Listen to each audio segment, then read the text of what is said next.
Okay, hello, there's a trapping rain heart problem, pretty popular in Facebook, Amazon, Google, Microsoft, Golden Site. Okay, so the objective is to count the raindrops, like the rain, the area of total rain that is trapped within these blocks, there's black blocks.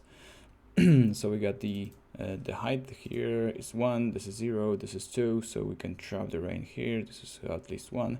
This is block 1, this one, and we can trap this area of 4 rains between those two blocks. So we can do it in n squared. That would be pretty straightforward solution. But we want to do it like in more effective way in a linear fashion, and it turns out that we can do it like iterating only once through the array. So the idea is that we can keep track of the boundaries of this array and count the rains when it does not exceed the boundary. So what I mean by that, when we get that one, this big block here 3, and when we are counting from the left side, like here, then every time we're going to hit the lower value from the previous one, we're going to count that this rain, because this is the bigger block and we're always going to trap it. When we get this 2, right, and this is the maximum value of the left side, we're just counting further, this is the maximum value from the left side, and if we're going further down and we know that there's a maximum value right here, then we're going to count every rain here as we can. So when we're going down, we know that there's a maximum left value here too. So this is a 0. So 2 minus 0, we're going to count those two. And we're going to count this one as well. I'm going to hit that one. Okay, maybe some example from the Excel I just prepared. So what we're going to have is a trapped number. So we're going to have a 0 right now. A left maximum value, like left maximum block, this is 0, and right maximum block, this is also 0. It's a pointer, left pointer, just pointing to that block. This is an array. And this is a right pointer, so we're going to go from the left side. First of all, we want to check where's the boundary from on the left or on the right. So we know that there's a boundary on the right because this left side is lower than the right side. So yeah, so we're going to iterate further, and now, as we know, there's a 2, so we left maximum is 2. So we're going to go further, and now we got 4. And now we know that the boundary, we are checking the boundary is 4 by 3, so this is the boundary now. And we're now incrementing that one until we're gonna pass that this left max. So now we are landing in here, and now we got 3 blocks, so incrementing that 3, and this one is landing here. Okay, and now we're keeping track of this boundary, so this is a boundary still, and now we got 0 here. And since this is a boundary, and we know that if we're going to go on from the right side to the left side, we're still going to hit that boundary, which means that every time we can close the rain. There's always going to be rain from the right side to the left side. So this one going to be filled as a boundary, as a rain. So that's going to be 3. And now we're incrementing that one, decrementing, right? And now we got 2 here. Still checking it, is that bigger than the boundary? It's not. And now, since our right max is 3, so we're still going to trap it. So this is also trapped, bang, and we got the 4 here. Decrementing R, and now we got here. So this is a 3. 3 and 3 is equal to this number, so nothing is happening, and it will still get this is lower than the boundary, so we're going further.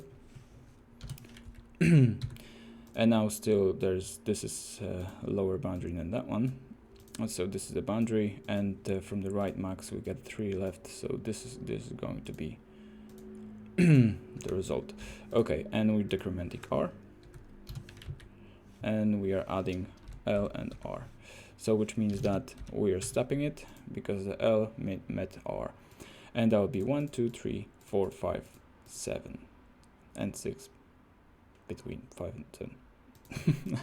Okay, so let's implement that. It's pretty straightforward, and when you guessed it, like it's pretty hard to figure it out, but when you got it, then it's insanely easy to implement. Okay, so we got it. So we need to first of all keep track of the trapped range. So int trapped is equal to 0, int a left pointer, so L is equal to 0, and L max is equal to 0 as well.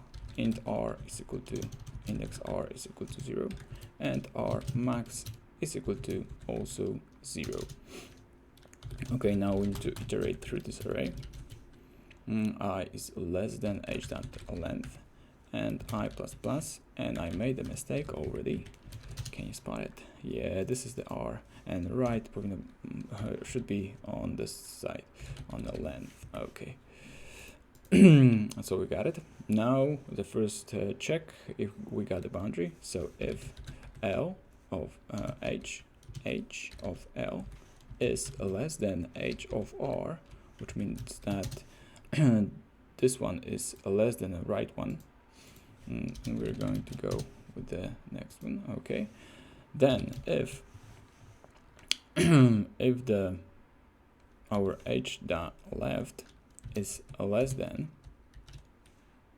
our left dot max,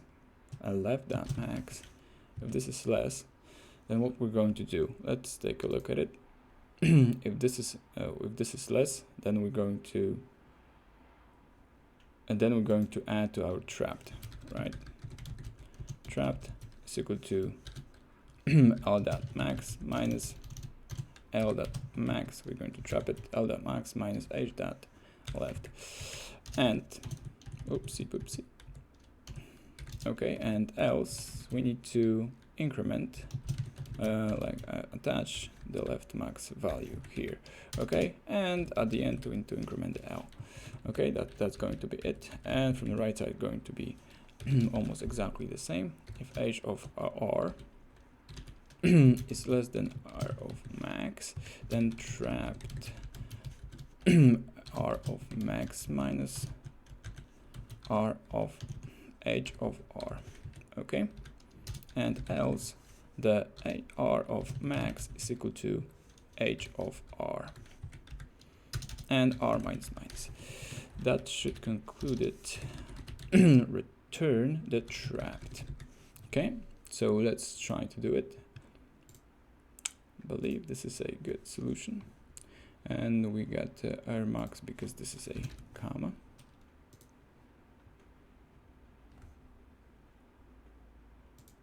This is -1. We cannot go outside of the array, of course, and we got it. Let's go and run it. Okay, so that seems to be fairly easy, and on the first sight it seems complicated. Okay, if you learned something, you got it right or something, then like and subscribe, maybe comment below. Okay, thank you, bye bye.